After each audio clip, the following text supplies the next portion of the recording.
Titans Go episode. All weekend long. Wow, Cartoon Network, you must be feeling in good company with Nickelodeon right now, eh?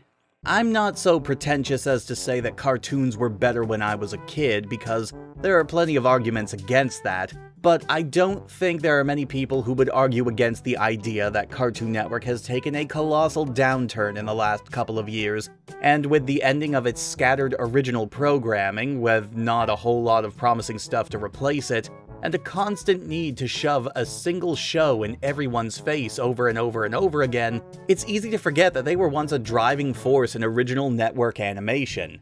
It's almost like they lived up to their namesake, right?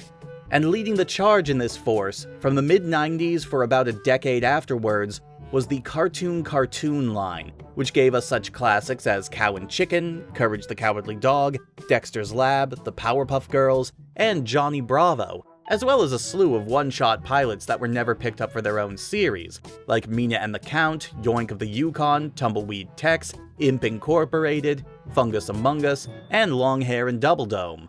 And one of the last cartoons to become a full series, and indeed the last cartoon to leave the network's airwaves, was Ed, Edd, and Eddy. While the series followed a much more down-to-earth premise than many of its contemporaries, Ed, Edd, and Eddy, with its strong sense of character and comedic timing, went on to become one of the most popular shows on the network, managing to outlast many of the others that came before it, pulling in an impressive 6 seasons and a feature-length made-for-TV finale movie. But what exactly was it about the series that worked so well? Looking at isolated clips could make it difficult to tell, as the series' individual gags were never really much different than other slapstick comedies of the time, and its unique animation style, where all the characters constantly look like their outlines are vibrating, is either something you find an interesting quirk or an unbearable distraction. The premise of the show centers around a group of 3 characters collectively referred to as the Eds, because they're all named some variation of Ed. You have Ed, a dim-witted and unhygienic guy who is constantly lost in his own little world and has a very overactive imagination.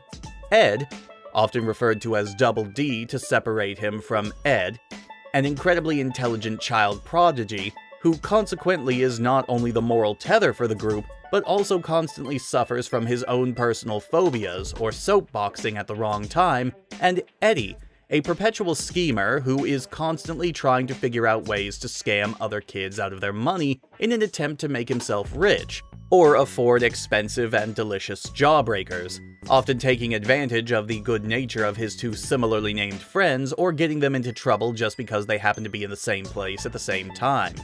Each episode would follow the Eds on a misadventure around the tiny cul-de-sac where they lived, usually involving them attempting to exercise some scheme and try to con kids out of their allowance. Not always, but you can be sure that would be the basis for many a plot in the show, and while at first the plan might go well, it would almost always blow up in their face, leaving them worse off than when they started. This sort of setup could have easily flopped, as we are essentially following the villains of the show. While Ed and Double D are generally good-natured and well-behaved kids, they almost never seem to have an issue following along with Eddy's scams, and he proudly declares his plans to be just that. And even when they do, as Double D is often trying to dissuade Eddy from doing whatever they're doing, he will always be talked into assisting eventually. But what makes it work is the duality of action and consequence. While there are rare exceptions, the Eds almost always bring about their own downfall or are punished for what they did wrong by the end of the episode. So while we might feel some sympathy for them, we can end most episodes with saying, well, they brought it upon themselves. The scams would range from trying to sell fake merchandise or food to outright selling stolen objects back to the kids in one instance, but there were plenty of episodes that differed from the usual formula, such as the Eds getting trapped in a supposedly haunted house, acting like each other during a game of Truth or Dare, or even investigating the other kids while suspecting them of being spies. Yeah, and this was the show that was a bit more down-to-earth compared to a show about a kid with a secret lab in their room, or a dog battling otherworldly creatures to save his owner and home. But it did have a lot of fun stretching out those down-to-earth situations as much as it could. The Eds were always joined by a pretty colorful cast of secondary characters, usually the kids that they try to scam, but they would also individually co-star in several episodes as well. You had Ed's bratty, tyrannical sister Sarah, her best friend and feminine boy with an evil genius bent Jimmy, local oddball Johnny and his imaginary friend who might not be very imaginary, Plank, immigrant from the old country, Rolf, local tough guy and chin model Kevin, crazed stalkers, the Canker sisters, and the regular girl, Naz. All of these characters had their own discernible personalities and quirks that were more than strong enough to hold an episode on their own, but the highlight was always when they were interacting with the Eds themselves, regardless of the context. Except for Naz, who didn't really have much of a personality. The show specialized in squash and stretch impact, a majority of its comedy being cartoon violence, and man was there a lot of it. They say that a major source of comedy is the discomfort of others, and this show proves that in spades. The Eds are always getting beaten up, running into things, failing, and yet it never seems to get old, nor did you ever lose sympathy for them. As I said before, it strikes a perfect balance between making us care about these characters while making sure they didn't get away with doing bad things. And while the individual gags themselves might not be the strongest, they were constantly being thrown at you, one after the other, and so just by sheer quantity, you had plenty of gags that worked when in tandem with other gags, even if they couldn't really stand strong on their own. Now, whether or not the retribution matched the crimes is up for debate, but you do have to keep in mind all these characters are kids, the oldest of them barely teenagers, and kids in general are bastards, lacking empathy and favoring disproportionate retribution for any form of slight, real or imagined. Well, that got a little bit more serious than I thought it would. Anyway, there were times when the production would slip, however. The show was careful about making sure that the retribution and the comedy was usually warranted, but there were times when the Eds would become victims for no good reason, and this was usually true with Ed and Double D, who were often guilty by association just by being friends with Eddy, even if they didn't really have anything to do with his scheme or the bad things that were happening at the time. Even Eddy himself would end up in situations like this from time to time, a notable example being an episode where the worst thing he does is try to take a cursed phone off of Rolf because he believes it isn't cursed and likes the look of it, and then spends the entire episode being brained on the head by random objects every time someone answers the phone. Or an episode later in the series where Kevin basically blackmails Eddy for the entire 11-minute runtime, threatening to reveal his embarrassing middle name. Episodes like this break the careful balance of sympathy but deserved punishment that the general series had. And while they were pretty rare, at least early on, when they did show up, they were noticeable.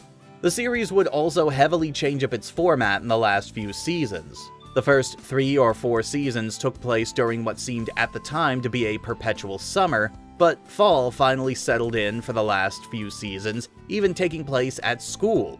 Though of course we only see the same kids we've been following since the beginning, which made the fact that it was supposed to take place in a setting where multiple other kids or adults, who were never seen in the series proper, appeared as little more as off-screen silent presences or cardboard cutouts. While I can admire the attempt to pull away from the status quo, this was a bit too much of a radical change too soon. And along with the change in setting, it also got a change in storytelling.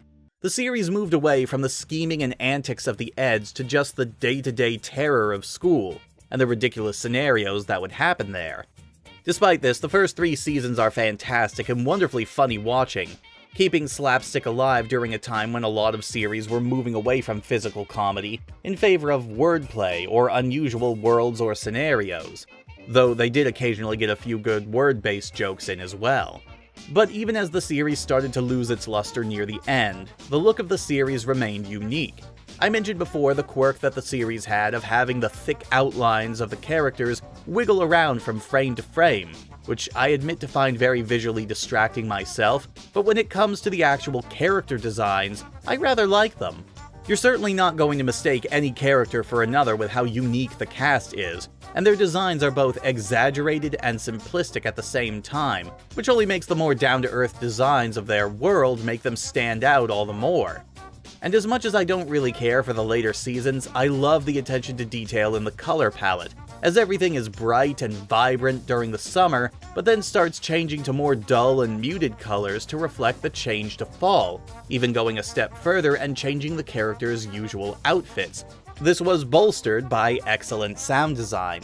Of course, the voice acting was fantastic all around, with special highlights being Ed's slow-witted, dopey baritone, and Rolf's silly, vaguely Eastern European accent. I think that's what they were gunning for with him. That is so lame, Eddy. And you're like a human photocopier, right, Mr. Perfecto? She found one that fit and ran back to the village. Yes? It may look like a jawbreaker, but it's really a baking powder vapor barrier for quick escapes. But every character sounds incredibly unique, with a voice that makes you think immediately of them. Though they would also go the cheaper route and reuse a lot of random lines or exclamations out of context for scene dressing, such as the odd sounds Rolf would make, or the various yelps and screams of the Eds. Speaking of random sounds though, perhaps the highlight of the entire sound design of the show was the frankly bizarre array of sound effects they would use for almost every situation. Like sounds that you would never expect to hear for the sort of action that was taking place, and yet it was also a sound that seemed to fit perfectly with what was happening regardless. Random animal noises, odd foley, even reusing character voices as the sound effects. Back up, you idiot!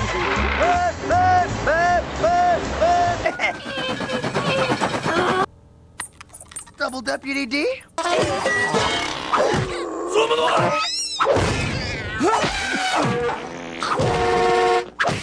It's a lot like the premise of the show itself. It could have very easily backfired if it didn't click as well as it did.